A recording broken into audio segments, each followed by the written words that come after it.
Good evening, everyone, and happy St. Patrick's Day. Same to you. My background is as far away from Ireland as you can get. Everyone is Irish on St. Patrick's Day. You shouldn't have told that to my Aunt Sally. There's stories about her, but not tonight. Many of you probably don't know of the activities that went on in Virginia, most especially in Colonial Williamsburg, because it was the capital. And it, 3 times a year, had what were called court times. And that's when the major court, the central court, held cases. And at the same time, the General Assembly, the House of Burgesses, and the upper chamber would meet. And so we're going to deal with what went on as they moved from roughly 1763, which is the beginning of the French and Indian War, until 1775. And the colony of Virginia was the oldest, most populated, and richest of the original 13 colonies. Now, you might not know that. You know, you sort of think, well, you know, yeah, it's old.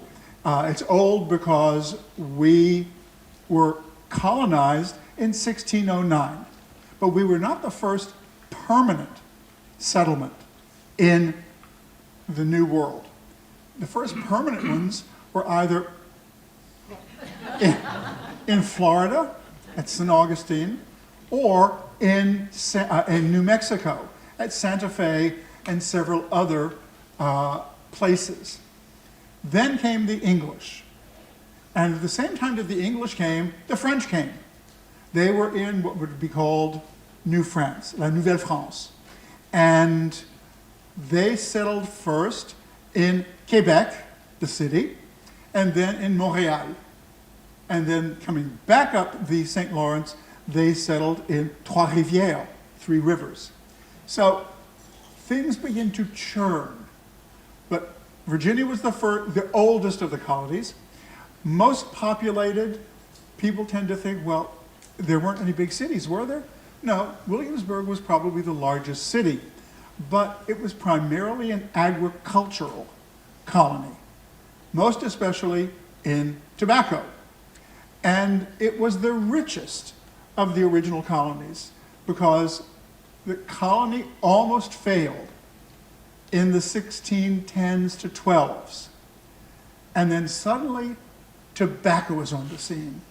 And the English and the Europeans absolutely loved tobacco. So, we're going to go back to roughly 1609. And when the charter was granted, there is Virginia today. And what you see, those yellow lines, said that it went all the way from the Atlantic to the Pacific. And in time, it would actually be granted by the Crown lands that today are Wisconsin, Minnesota, and the Dakotas. So it was a huge colony. Mind you, it stuck very close to the ocean because that was its lifeline. Anything that you couldn't make, because you could buy very little because there was no manufacturer, but everything came from England. And that was the only country they could import from. Not France, not Italy, not Spain, only England.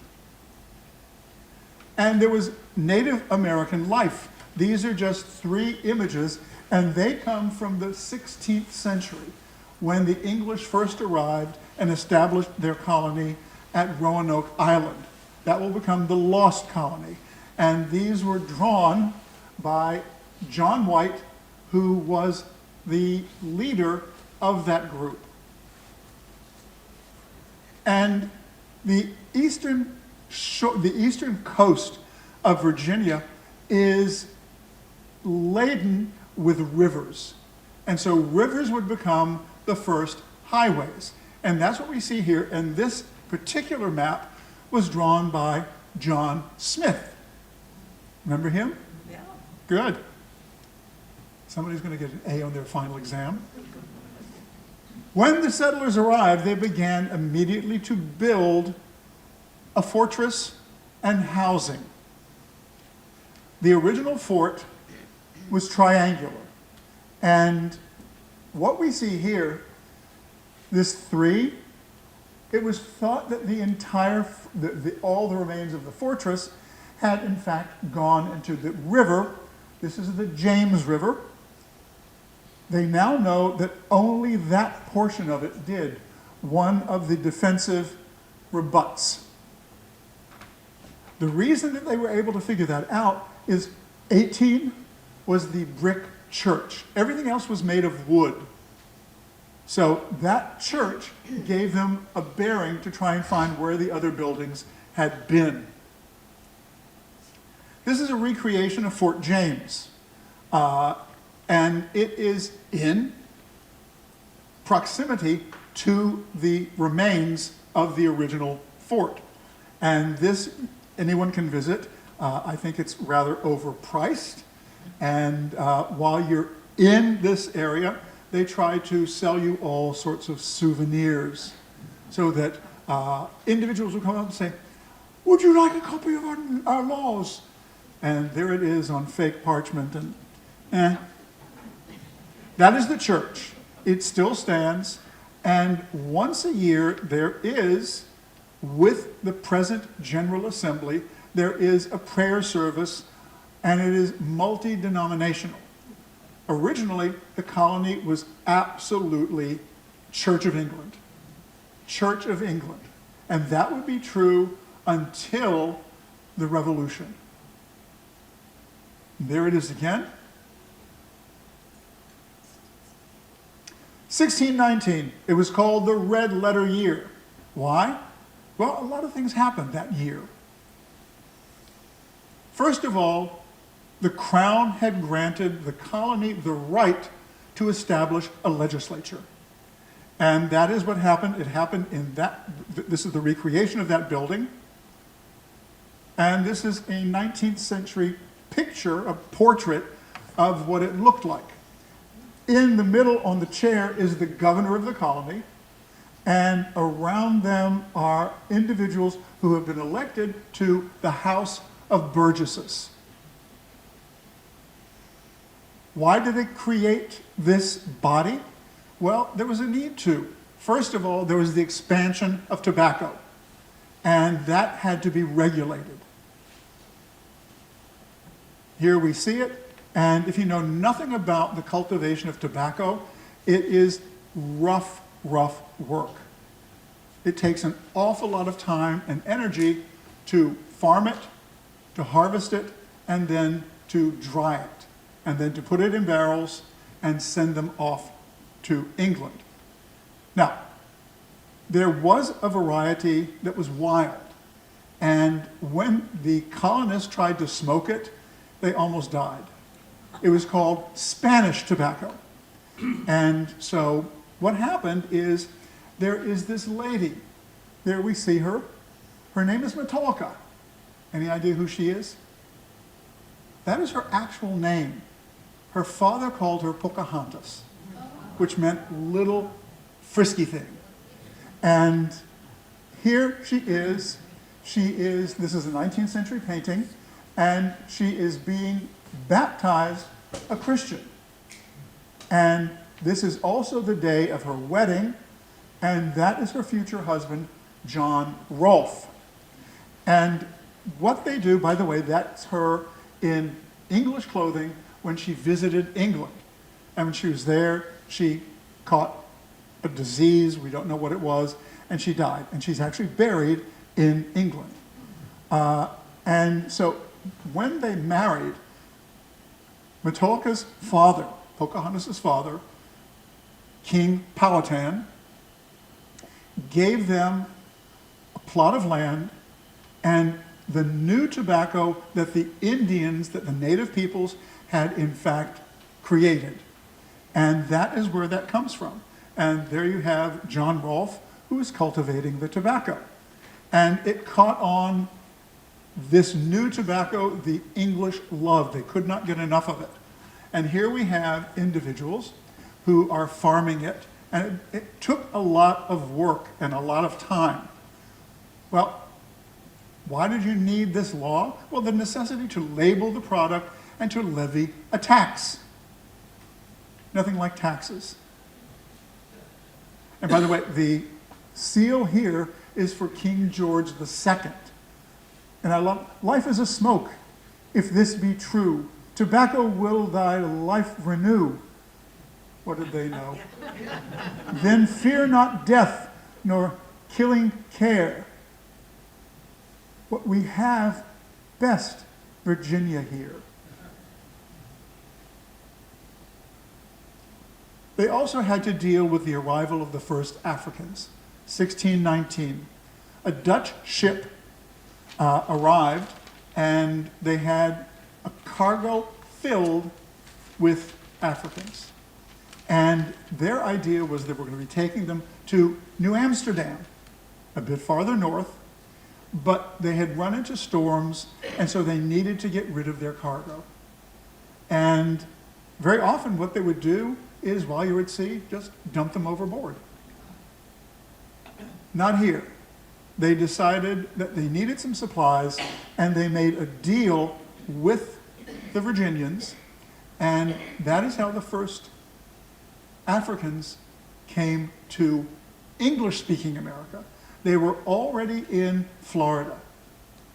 And in New Mexico, what they were doing was they were using native people. So there they are, being let off, and very quickly they were told they were going to be indentured servants, and after 7 years they would be liberated. They were lied to. What do you do with politicians?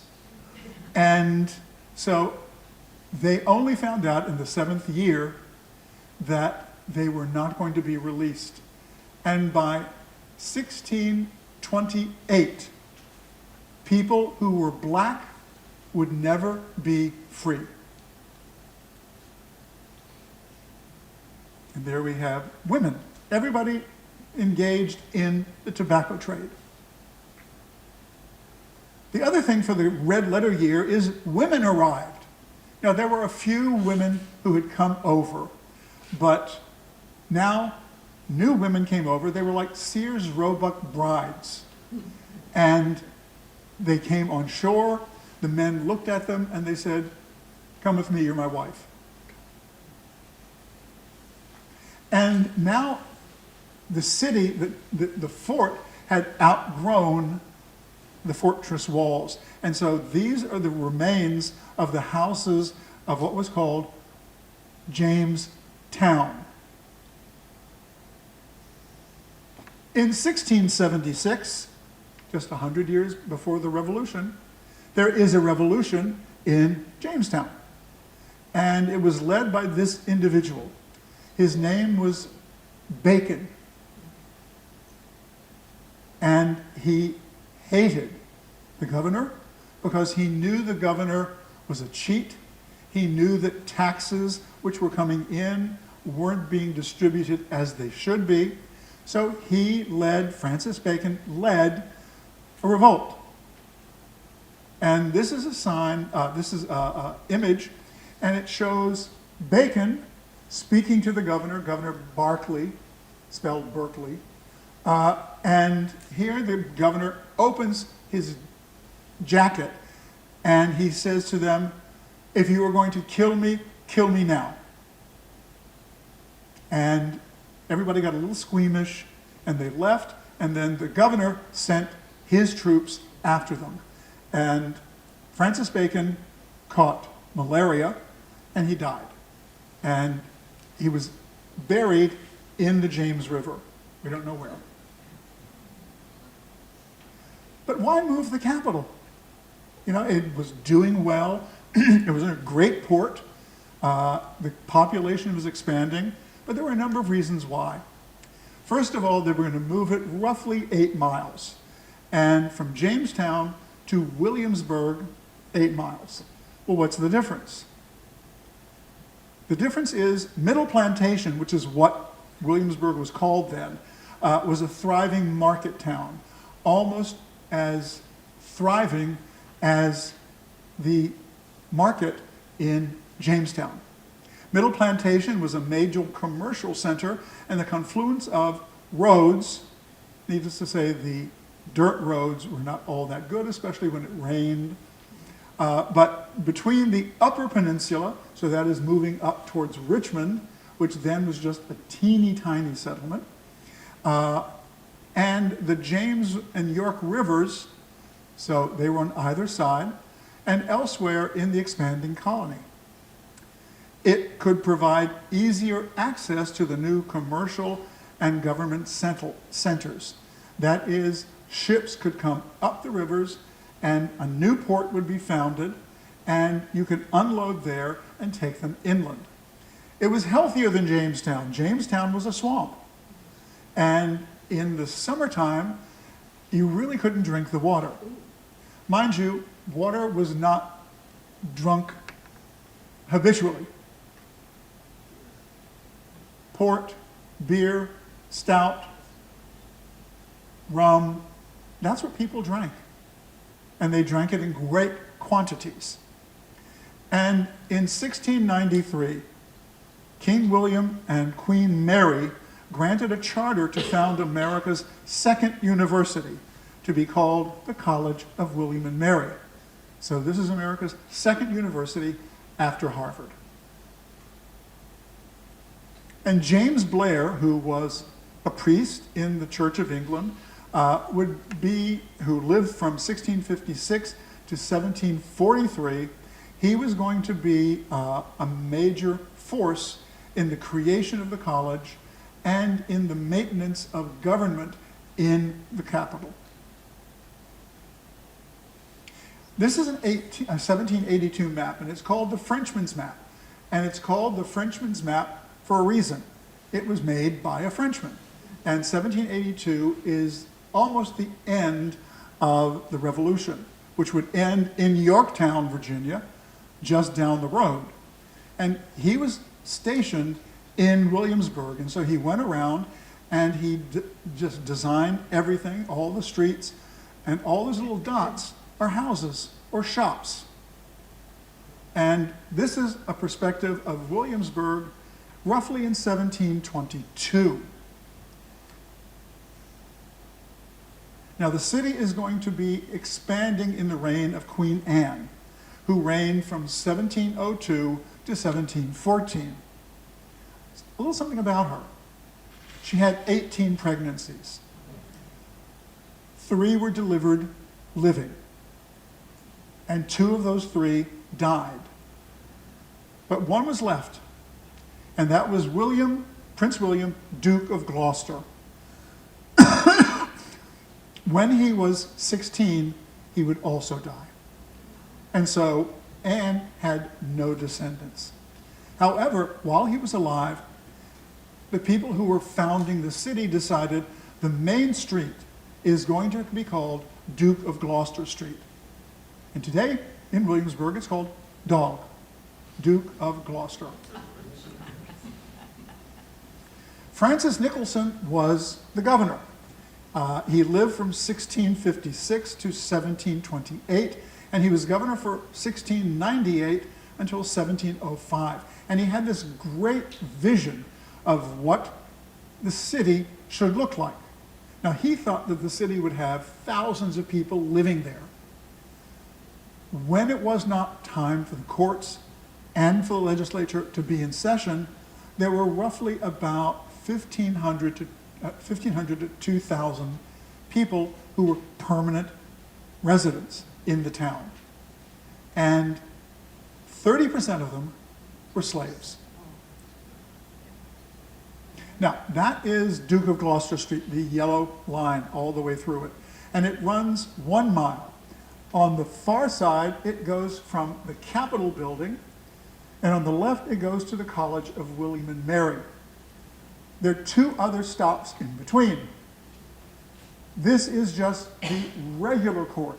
This would not see cases like murder or rape or anything like that. No, this would see documents, that needed to be authorized, to be signed by a judge. So that's what this court is about, and about petty crime. The red leads you to the governor's palace. It is where that would be the seat of the governor. He would have an office there as well as one in the Capitol building.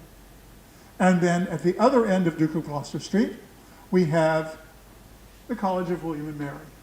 And the College of William and Mary has these two outbuildings.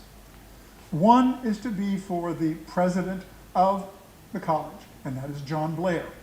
He lived there.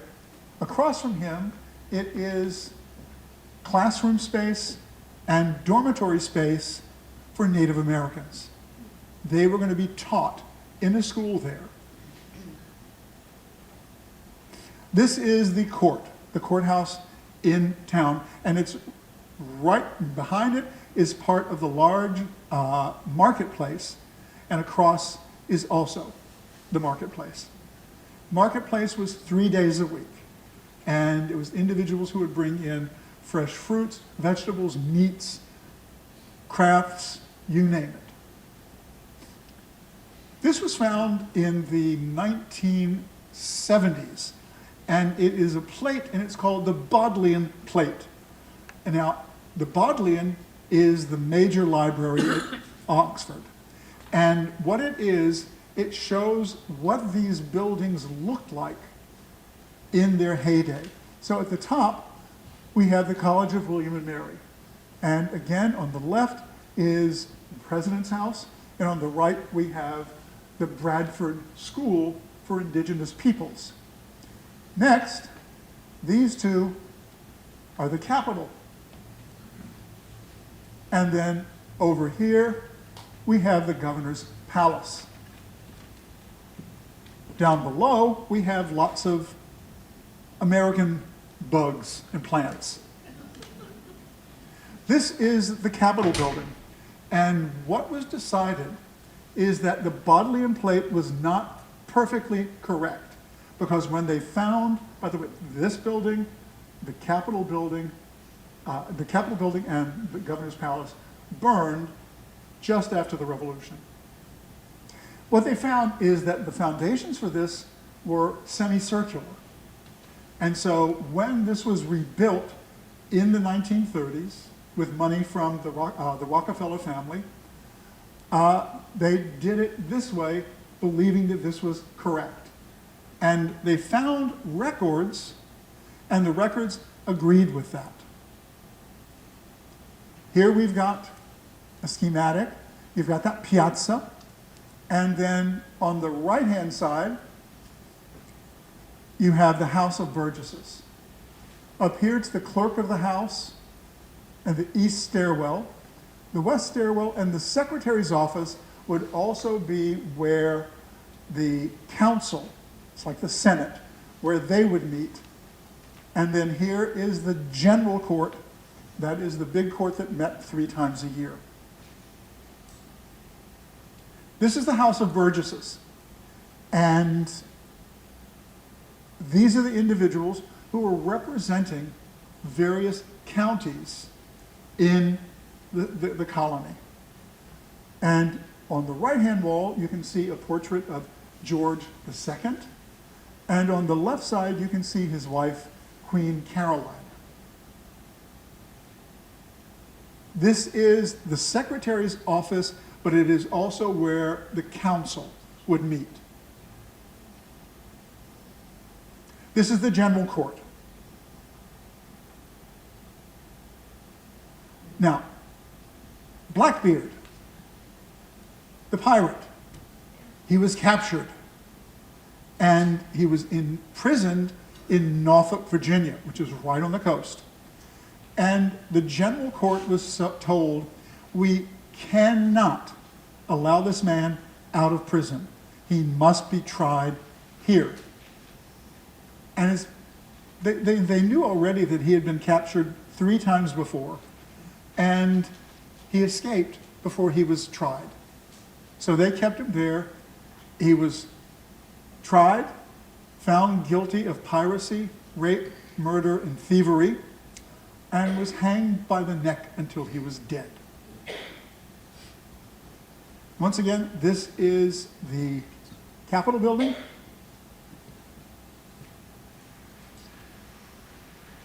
Stepping back a little from it.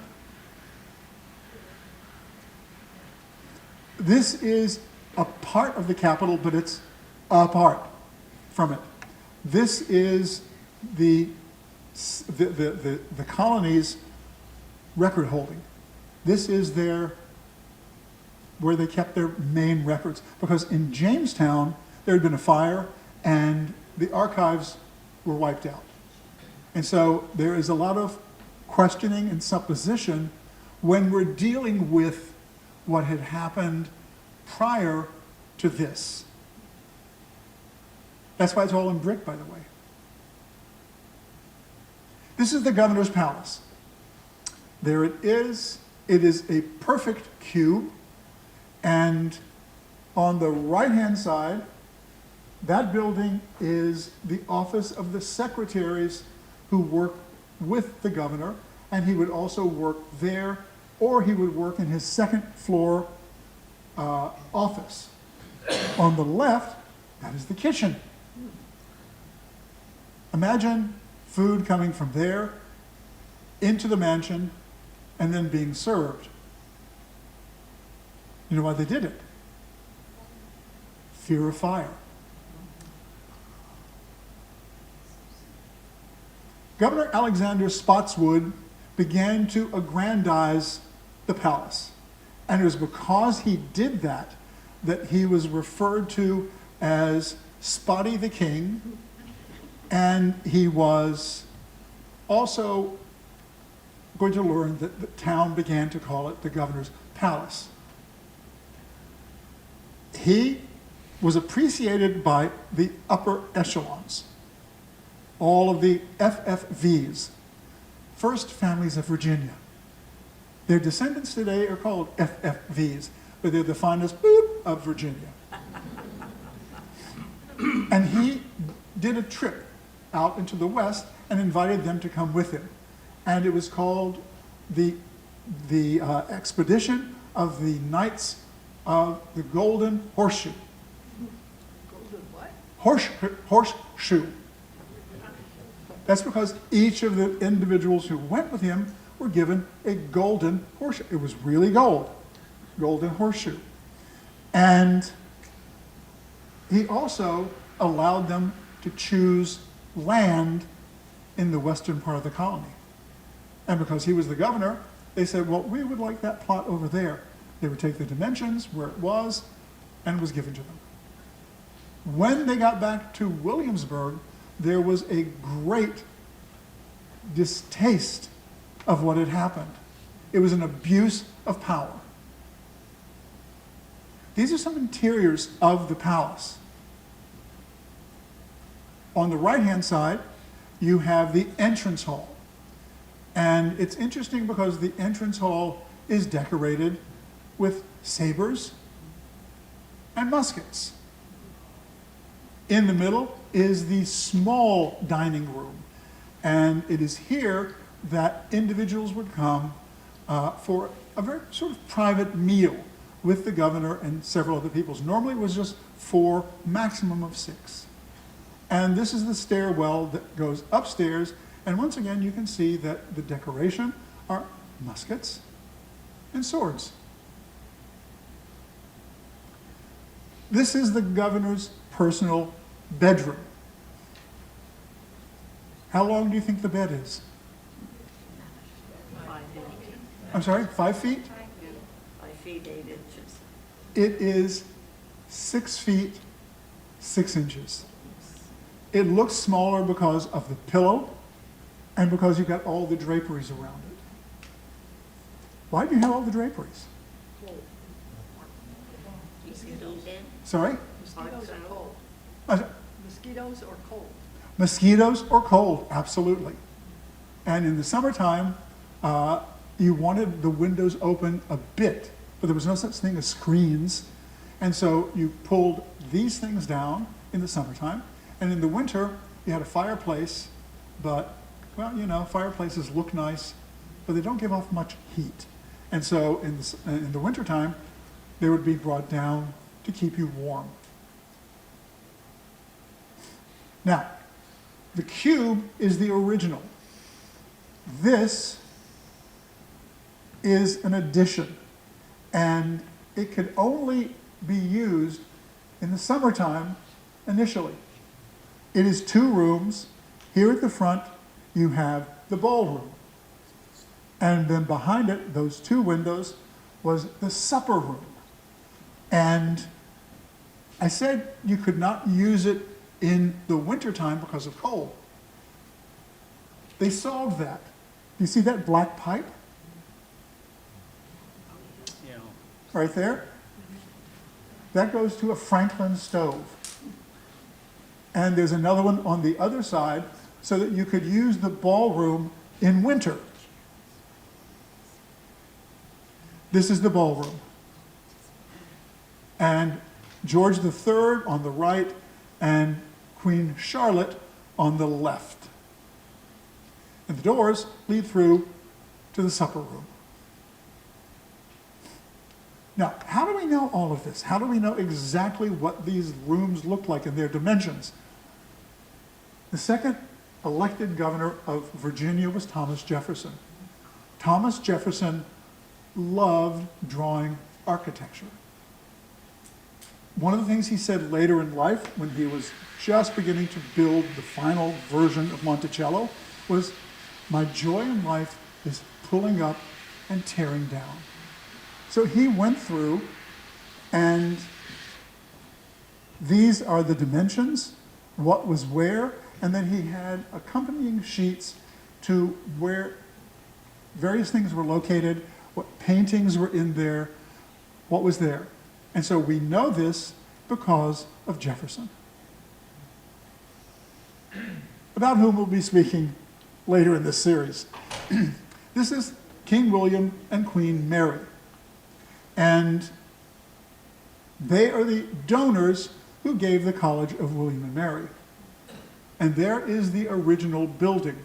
It is called the Wren Building, named after Christopher Wren, because he sent the architectural drawings for it. Now, one thing about the college, it is like many Cambridge and Oxford colleges, and he actually designed 4 or 5, 3 at Cambridge and I think 2 in Oxford.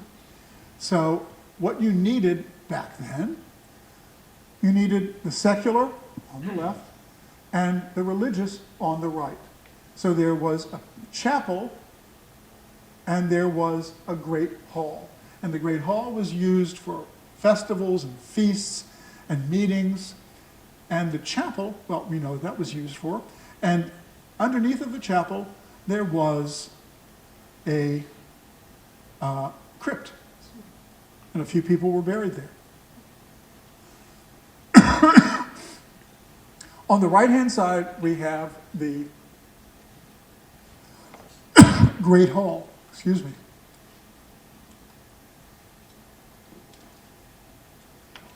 And the picture, the painting that is there is of Queen Anne. And here is the chapel. And to this day, there is no longer a morning service in the chapel, but there is an evensong. And every Sunday, there is a service. Now, 1663, war breaks out, ends between the French, their Indian allies, and the British. It begins in 1754, and 1763 it concludes. And when we look at this map, we can see that for the most part, there is not much activity in the South. There's Virginia. Almost all of the fighting in that war went on in the North. This is a classroom in the College of William and Mary, And it is here that students learned about what was going on in the war. And they had maps and some hand-drawn stuff, and they had individuals who were telling them what was going on. The idea was, in case the war comes this way, boys, by the way, it was all boys, you need to know what to do. At the end of the war, towards the end of the war, this individual, Francis Fauquier, became governor. Many people wonder why it isn't Fauquier, pronounced like the French. It's because he's English. I have a friend in England, and his last name is B-E-A-U-L-I-E-U, Beaulieu. Nope, Bewley. Anyway, he was a career diplomat, and he had served in various places within the empire, notably in North America. Now, he was a lieutenant governor. Whom do you think was the official governor? He lived here in Massachusetts. Sorry? Not Jefferson?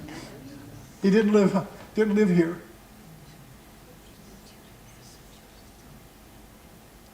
Lord Geoffrey Amherst. He was the actual authentic governor, but he didn't want to come to Virginia. And so Francis Fauquier took over as the lieutenant governor.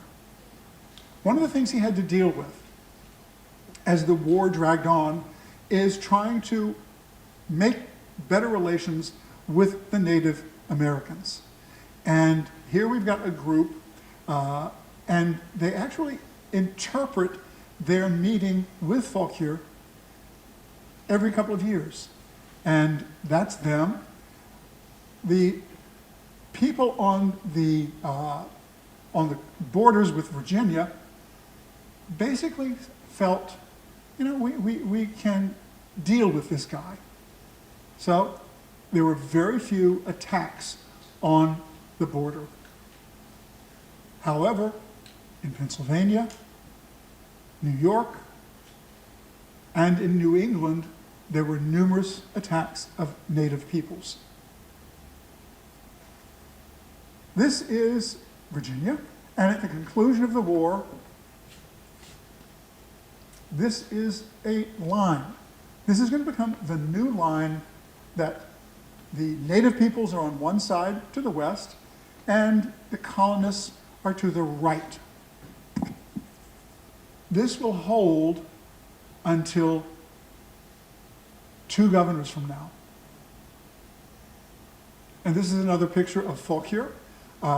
He did his best to try to quiet the population of colonists who felt that they weren't being treated very fairly. Then came the Stamp Act, November 1765 to March 1766. Why did they get so upset? It's a short period of time. But it was taxation without representation. No Stamp Act. This is called a protest teapot. And this is a faux stamp. This is the place to affix the stamp on death.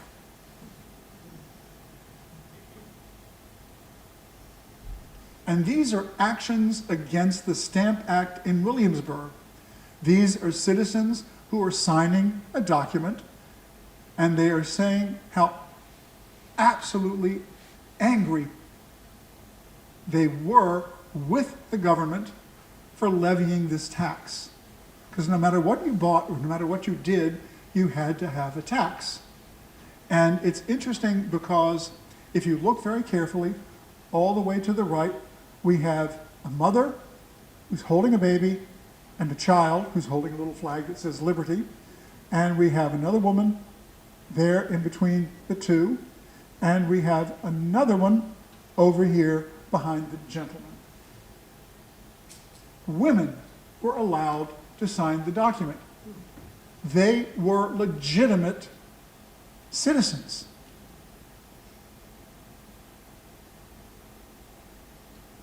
This is Eastern Virginia, and all of those arrows are going to various colonies. Caroline, Essex, Westmoreland, Richmond, all of these, and they were colonies where the people rose up, they went to the county seat, and they either burned the county seat or they got the stamp collector and they tarred and feathered him and sent him out of town. And in one case, in this case would be in Chesterfield, the individuals tied the tax collector to a log and put him in a river, the Appomattox River, and sent him downstream. There is no record of whether he survived or died. But when you look at that, and these individuals were really angry, and they would not stop. You had people of good faith who would say, calm down, and they would tar and feather that person. So it was a moment where Virginia colonists recognized that the government in Britain wasn't really caring about them in the least.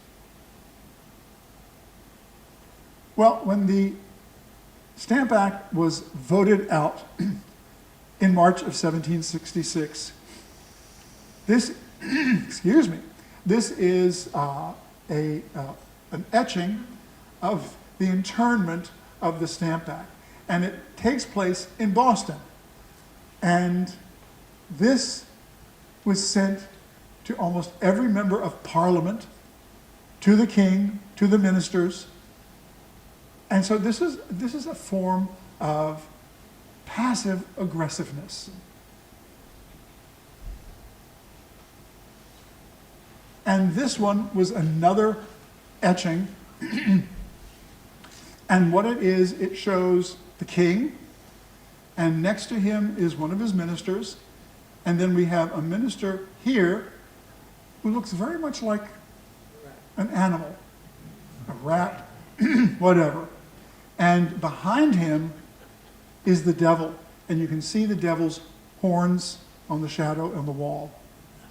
This is the idea that these individuals in the West Indies, North America, Manila is now part of the British Empire, that they deserve to have this put on them because Britain helped to save them during the war. Well, once that's over, shortly thereafter, there is going to be a tax on tea, 3 pennies per pound. Now, we think 3 pennies, that's nothing. But it was back then. A penny could actually buy quite a bit.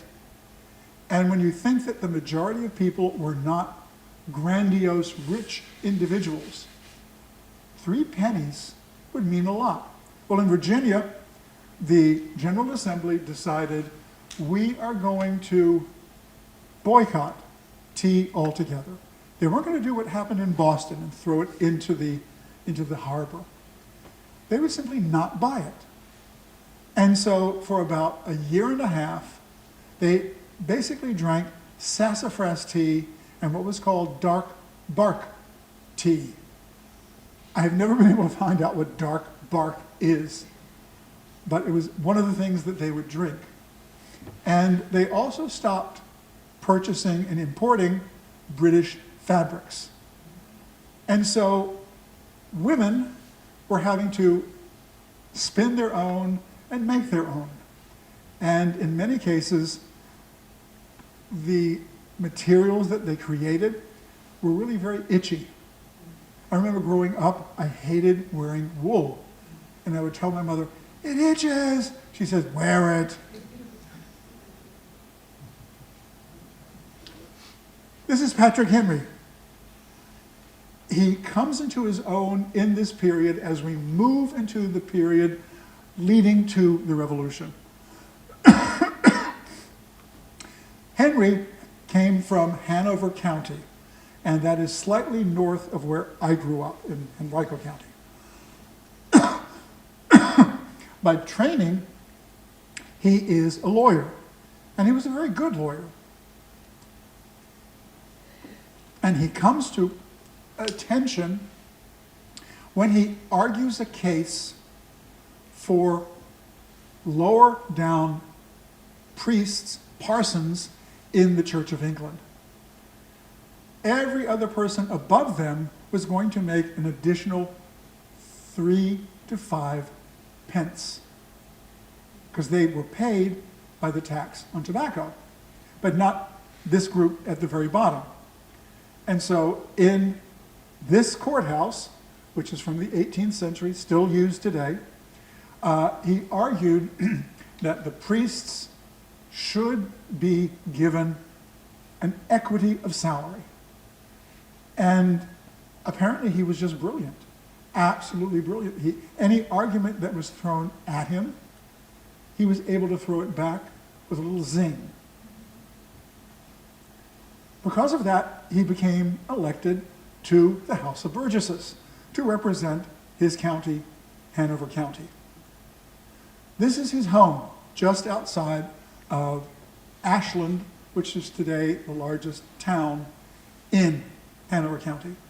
It's called Scotchtown, and that is because he traced his own lineage back to Scotland. And these are just a couple of interior shots. It's not a magnificent home, but it is very, very pleasant. And it's all on one floor, which in Virginia was very, very unusual. Usually you had 2 floors. And these are some of the new Burgesses who are going to be brought in along with him. Starting on the right, we have James Madison. Next, we have George Mason. Next, we have George Washington. And next to him, we have George Wythe. We have Thomas Jefferson. And we have the Lee brothers. You know, in this country we had the Marx brothers. Here we have the Lee brothers. These are all of the family that will give birth to Robert E. Lee. So, we have here, on the left, we have Arthur Lee. Next to him, we have Thomas Ludlow Lee. Next to him, we have Richard Henry Lee. And next to him, we have Francis Lee. Their father had 9 sons, 1 daughter. And all 4 of these are going to be very, very important in the Revolutionary period and in the period of the founding of the Republic. 2 of them, Arthur and his brother over there on the far side, they will be the only brothers to sign the Declaration of Independence. The brother over here, Thomas Ludlow, is going to be an individual who, even before the Continental Congress that is going to begin debating the idea of independence or not, is going to put together various documents that we'll hear about in a couple of minutes. And then Richard Henry Lee. How many of you remember seeing the movie 1776? Well, he's in there. And my name is Richard Henry Lee, Virginia is my home. He is going to go with a mission at the Continental Congress while they're debating independency or no. What we have is they decide we need one of the colonies to send us a motion for independency. absolute quiet. And finally, he jumps up and he says, I will get one from my colony. And he rides helter-skelter from Philadelphia down to Williamsburg, 3 days, gets the General Assembly to give him such a motion, then turns around and back up to Philadelphia, where he presents it to the Continental Congress. And these individuals, for the most part, they're not middle class. These are their homes, some of their homes. First of all, on the left, on the right down here at the bottom, we have George Mason's home. It was called Gunston Hall. At the top, we have Shirley Plantation. It is a home that has been in the hands of the Carter family. By the way, Jimmy Carter's original ancestors were Virginians. And it has been in the name of the same family for 16 generations. Here we have Mount Airy. And down below we have the Lee family home, Stratford Hall. These are just a few. But even in the cities, this is in Williamsburg. And this is George Wythe's house. So these people had money. They had influence. Well, we have the demise of one governor, and we have here the coat of arms of the new governor. There they are, and there he is, Baron Narbonne Berkeley de Botetourt. Would you have known to pronounce his last name Botetourt? That is a way of determining a real Virginian or not. Because there's a county which has been named for him. He came in 1768. He will die in 1770. Only 2 years. Why did he die? He came in the winter. So, he came in the winter, but he never was able to get seasoned. That meant spending 1 full year and getting mosquito bites, getting used to the weather. He couldn't, he didn't, and he died. However, there were eruptions on the frontier at the west, so he brought indigenous peoples back to try and work out a new agreement. He convinced the Burgesses that what they needed to do is perhaps spend less time in the chamber and more in a tavern.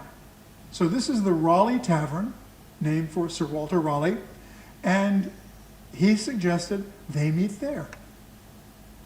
And they did. They began meeting there, and the proprietor was thrilled, because it means normally at about 7 or 8 o'clock, you'd have a few people left.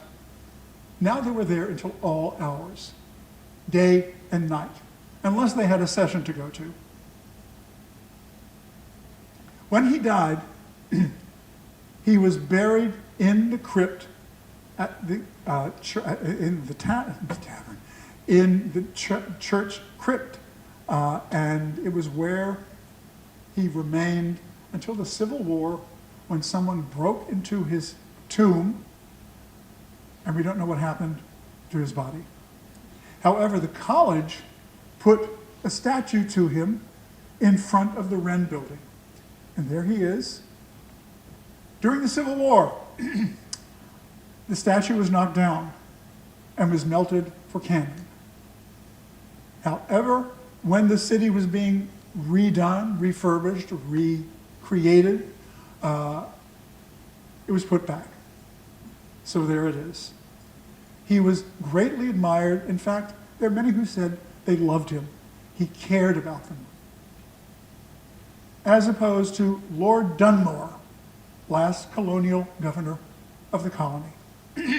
He came in 1780 with his wife, with his children, and he immediately began to step on the privileges and rights of the people.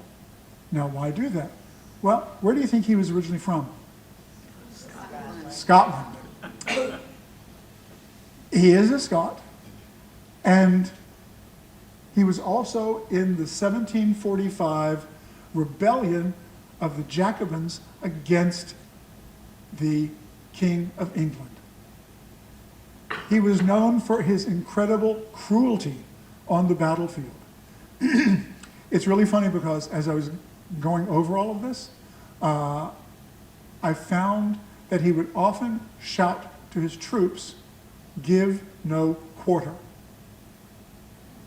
Don't take prisoners. Kill them all." Are we hearing this maybe today? It's a horrible thing to do. You think, if there is a wounded individual, take them in, help them.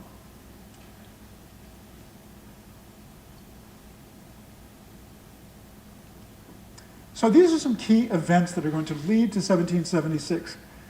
In 1770, Thomas Ludwell Lee joins the committees of correspondence initiated by Samuel Adams in the wake of the Boston Massacre. And what he would do in 1770 is to act as the postmaster to send things into the South, North Carolina, South Carolina, and Georgia.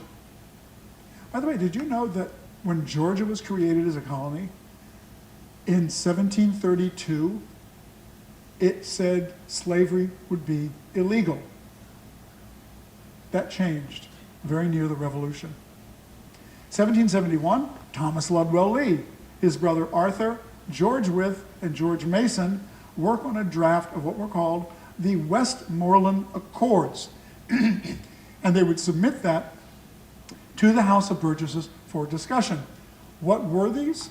These were points of what needed to be changed, what needed to be made better by the Crown and the Crown government for all of the colonists. They're not saying Americans yet. In fact, the first person who says that is going to be the man who brought lightning to the ground, Benjamin Franklin. 1772, Lord Dunmore closes the session of the Burgesses, so he prorogues them, and they continue their session in the Raleigh Tavern with committee meetings held at the College of William and Mary. That meant that he was not the governor was not particularly happy. 1773, the unofficial session, that's what the governor referred to it as, Robert Carter raised the question of slavery. It caused an explosion of fear and anger, but it had placed before the members the necessity of the discussion if there truly was a sense of independence. If the masters are going to be freed, slaves should be freed. And by the way, in 1791, Robert Carter would free all of his slaves. He had 382 slaves, men and women. He freed them all. And he was then ostracized by the Virginia Society. Eventually he moved to Baltimore, and that's where he dies. Knowing that they were faced with an existential problem, given the news from Massachusetts, what happens in 1775? We're heading towards Concord and Lexington.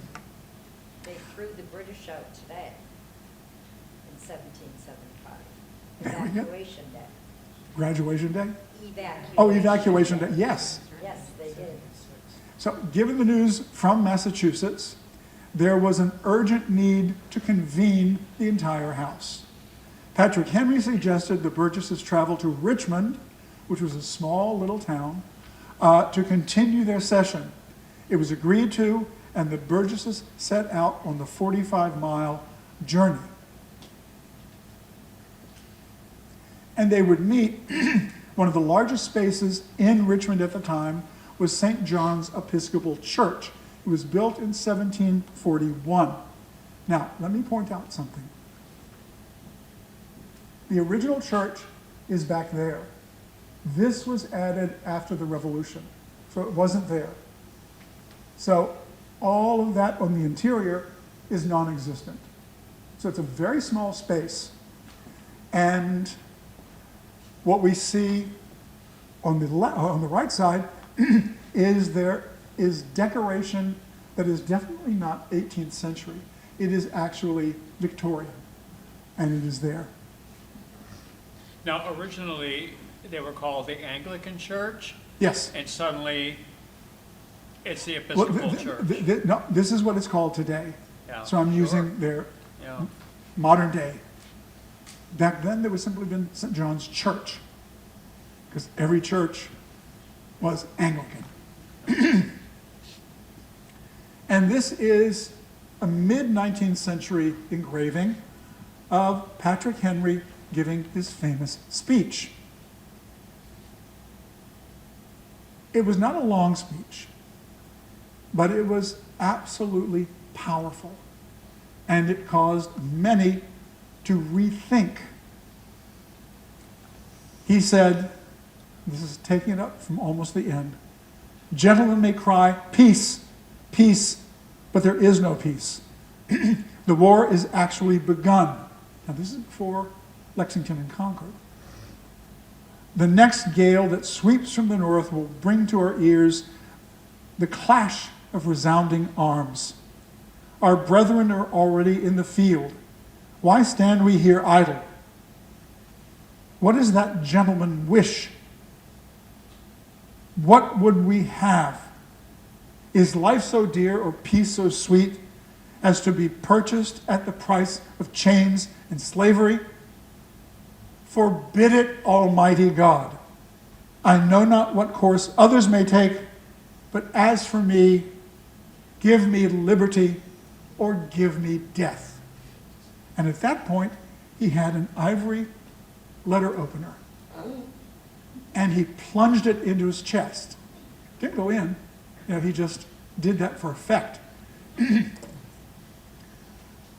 Slightly afterwards, as there was stunned silence, he then added, "Caesar had his Brutus." No reaction. Caesar had his Brutus. I'm forgetting the next one. Oh, well. There was another one, and then he said, "And George III will have his," and the place went crazy, screaming, "Treason, treason, treason." It's interesting because a year later, it will not be treason. It will be what you had to do. They went back to Williamsburg, and this odd-shaped building in the middle is, in fact, the powder magazine. And it is where weapons and powder were kept for the entire town of Williamsburg. And one night, the night watchman saw that soldiers were there taking the weapons and the powder out and putting it into wagons and driving off with it, so he sounded the alarm. And the people came out, but by then their powder was gone, weapons were gone. That was in May, and what happened then was Patrick Henry, on the 2nd and 3rd of May, 1775, so what we have now is we are beyond Lexington and Concord. He, with a group of men, descended on the governor's mansion. It was tightly protected by soldiers, and he tried to reason with the governor. The governor kept mentioning Massachusetts, Massachusetts. Forget it. You have taken our powder. You have taken our weapons.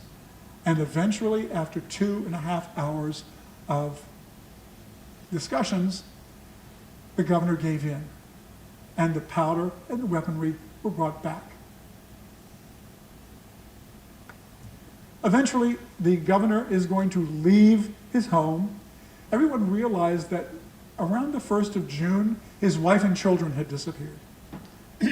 And on the 8th of June, that's him standing up, he disappears, and he goes out into the York River, where he has commanded various vessels, men of war, to come in, and he gets on board. He will never set foot in Virginia again.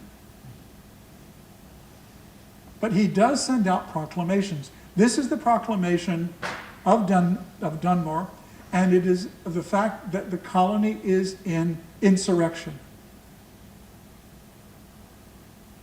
And there is this proclamation. It is his threat to free slaves and place them in his forces, and he will do that. And they will be called the Ethiopian Corps. And all of them are now free. And a slave who's been a slave all of his life is not going to be particularly happy to see his former masters. They begin traveling up the rivers, burning plantations, burning fields. And then they go down to Norfolk. They need to get some supplies. The people of Norfolk refuse. And so what Dunmore does is he bombards the city both with normal cannon and also with flames. And that's the burning of Norfolk. The entire city will be burned, and the population will have to flee. What will happen next is that Virginians, who do not have a navy, but they have small ships, most of them are fishing vessels, and what they do is they come up to big British men of war, and they set them on fire. And they set them on fire in areas where they know there will be powder and ammunition. And that's what you see here. Eventually, Dunmore is frightened, and he creeps away. About this same time, this individual, George Washington, is selected to be the commander-in-chief of the American forces. And there he is. We tend to think of him as an incredible soldier.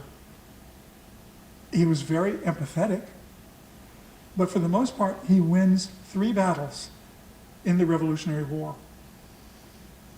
And those battles are key, absolute key to winning the war.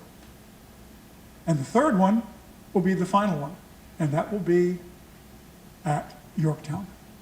But by then, our nation has a relationship with France. They send their navy over.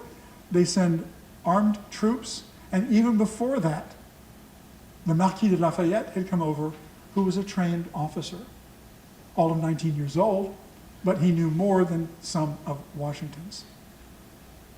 I'm ending this on that painting,